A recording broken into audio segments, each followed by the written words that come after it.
एक 14 साल की मासूम लड़की थी।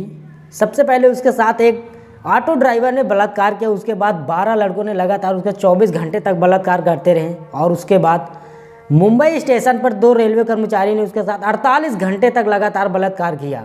नमस्कार दोस्तों, आप देख रहे हैं क्राइम कहर का यूट्यूब चैनल। आज की जो सच्ची घटना मैं आपको सुनाने जा रहा हूँ वो महाराष्ट्र के पुणे शहर की बनवारी थाना क्षेत्र की है, जहाँ एक लड़की रहती जिसकी उम्र मात्र 14 साल है। उसके माता पिता एक नर्सरी में काम करते थे और पेड़ पौधों की रखवाली करते थे।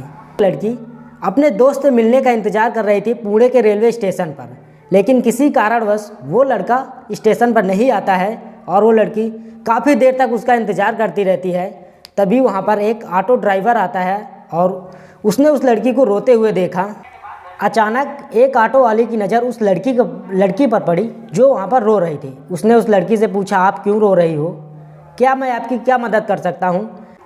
उस लड़की ने अपनी सारी दास्तां उस ऑटो ड्राइवर को सुनाई जिसकी उम्र लगभग 30 साल थी और उसने यह बताया कि वह अपने बिना माँ बाप की मर्जी से उस लड़के से मिलने आई है, लेकिन वह लड़का रात के 10 बज चुके लेकिन अभी तक स्टेशन पर नहीं आया है। इसके बाद ऑटो ड्राइवर वहां से चला जाता और 10 मिनट बाद वापस आता है और उस लड़की से कहता, आप जिसका इंतज़ार कर रही हैं वह लड़का बाहर खड़ा है, लेकिन वो यहाँ नहीं आएगा क्योंकि वह शर्मिंदा है अपने किए पर, क्योंकि वह लेट है इसलिए वह यहाँ पर नहीं आएगा। ऑटो वाले ने उस लड़की से कहा, आप मेरे साथ चलो, मैं आपको उस लड़के से मिला दूंगा। लड़की काफ़ी देर से रो रही थी, उसके पास खाने पीने के लिए कुछ नहीं था, तो ऑटो वाले ने उसे एक बोतल दिया और लड़की ने उस बोतल से पानी पिया और कुछ ही देर बाद लड़की को चक्कर आने लगा। जब तक लड़की चक्कर खाकर नीचे गिरती तब तक ऑटो वाले ने उसे ऑटो तक लेकर पहुंच गया।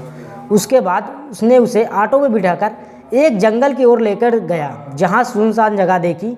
वहां पर उस ऑटो वाले ने, जिसकी उम्र 30 साल होती है, उस लड़की के साथ बलात्कार किया और काफ़ी घंटे तक अपने साथ रखा। इसके बाद उस ऑटो वाले ने उस लड़की को एक होटल में लेकर गया जहां पर पहले से ही 12 लड़के थे और उसे एक कमरे में बंद कर दिया और उसके सारे कपड़े उतार दिए। लड़के के बदन पर एक भी कपड़ा नहीं था और उन 12 लड़कों ने बारी बारी से उसके साथ बलात्कार किया 24 घंटे तक लगातार। लड़की होश में नहीं थी क्योंकि उसने जो पानी पिया था उसमें नशीला पदार्थ मिला था। और उसके बाद जो होटल में जब ऑटो वाला ड्राइवर जब होटल में उसे लेकर गया तो वहाँ पर उसे थोड़ी देर के बाद नशीले इंजेक्शन दिए जाते ताकि लड़की ज़्यादा आवाज़ ना कर सके। और वहाँ पर वो लड़की चीखती रही, चिल्लाती रही, लेकिन उसकी आवाज़ सुनने वाला वहाँ पर कोई नहीं था। तभी उन 12 लड़कों में से एक लड़की को दया आ जाती है और उसने उस लड़की को एक ट्रेन में बिठाकर महाराष्ट्र के दादर रेलवे स्टेशन पर छोड़ देता है। दादर रेलवे स्टेशन पर 2 रेलवे सफाई कर्मी की नज़र उस लड़की पर पड़ी और उसकी हालत देखकर उन दोनों सफाई कर्मचारियों ने भी उसके साथ बलात्कार किया। इस प्रकार लड़की के साथ लगातार 48 घंटे तक रेप होता रहा।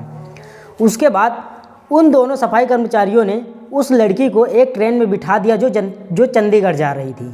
वह लड़की उसी ट्रेन में एक कोने में डरी हुई सहमी हुई बैठी थी।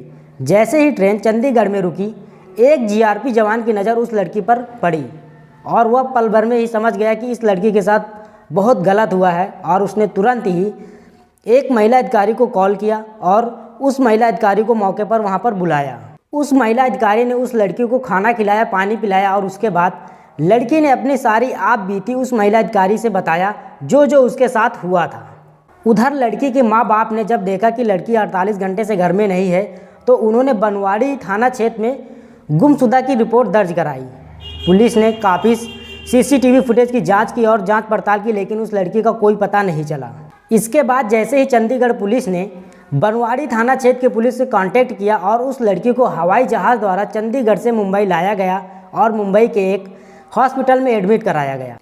इसके बाद पुलिस ने फिर से जाँच पड़ताल शुरू की और सीसीटीवी फुटेज के जरिए उस ऑटो वाले ड्राइवर की पहचान की जाती है। उसके बाद उस होटल में जो 12 लड़के बारी बारी से रेप किया था उन 12 लड़कों को गिरफ्तार किया जाता है और दादर रेलवे स्टेशन के जो सफाई कर्मचारी थे उन दोनों सहित 16 दरिंदों को यहाँ पर गिरफ्तार किया जाता है। और यही उम्मीद की जाती है कि जो सारे दरिंदे हैं उन्हें कम से कम फांसी की सज़ा ज़रूर होनी चाहिए। तो हमारी ये कहानी आपको कैसी लगी कमेंट बॉक्स में हमें ज़रूर बताइएगा। धन्यवाद।